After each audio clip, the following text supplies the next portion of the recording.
வணக்கம். எனது பெயர் அக்ஷயா சத்யேந்தன். செயல் வகை ஔவையார் என்னும் தண்டமிழ் செல்வியை நாம் நன்கறிவோம். அவர் பட்டறிவும் படிப்பறிவும் மிக்கவர்.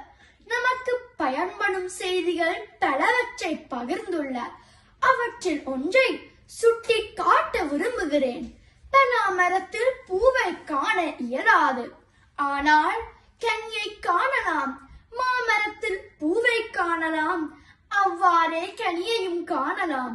பாதிரி மரத்தில் பூவை காணலாம், ஆனால் கனியை காண இயலாது. ஏன் பிஞ்சை கூட பார்க்க இயலாது. இதை போல் மக்களுள்ளும் முப்பிரிவினர் உளர்.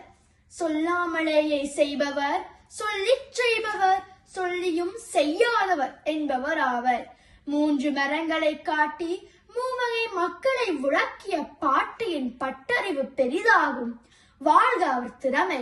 அவர் கூறியவாறே நாம் சொல்லாமலேயே செய்யும் பெரியோராக திகழ்தல் வேண்டும். சொல்லாமலேயே எதை செய்வது?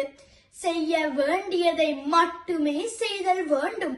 செய்ய வேண்டா செயலை செய்தல் கூடாது. இதனை திருவள்ளுவர் செய்தக்க அல்ல செய்யக்கெடும், செய்தக்க செய்யாமை யானும் கெடும். செய்தக்க அல்ல செய்யக்கெடும், செய்தக்க செய்யாமை யானும் கெடும். அதாவது ஒருவன் செய்ய கூடாததை செய்தால் கெடுதி அடைவான்.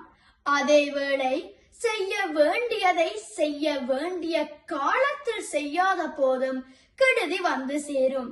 எனவே சோம்பலின்றி செய்ய வேண்டியதை விருப்புடன் செய்து மகிழ்ச்சியாக வாழ்வோம். நன்றி, வணக்கம்.